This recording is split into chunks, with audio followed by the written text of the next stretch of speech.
அவங்க 2 பேரும் சொன்னதை இப்ப நானும் ரிப்பீட் பண்றேன். திமுக ஒரு தீய சக்தி.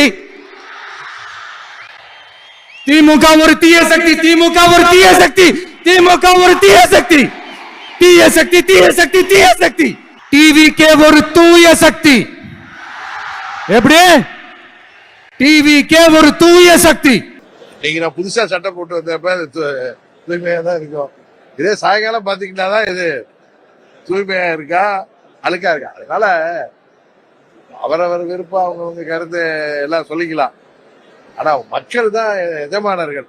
அவர்கள் அளிக்கிற தீர்ப்பு தான் மகேசன் தீர்ப்புன்னு புரட்சித்தலைவர் சொல்வார்.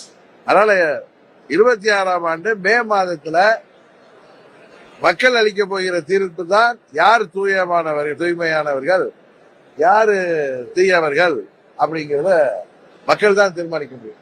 செய்திகளை உடனுக்குடன் தெரிந்து கொள்ள கீழ்கண்ட கேபிள் மற்றும் டிடிஹெச் நெட்வொர்க்குகளில் எம்நாடு செய்தி தொலைக்காட்சியை காணுங்கள். பாதகம் செய்பவரை கண்டால் நாம் பயம் கொள்ளலாகாது பாப்பா. மோதி மிதித்து விடு பாப்பா, அவர் முகத்தில் உமிழ்ந்து விடு பாப்பா. அண்மை செய்திகளை உடனுக்குடன் தெரிந்து கொள்ள இணைந்திருங்கள் எம்நாடு தொலைக்காட்சியுடன்.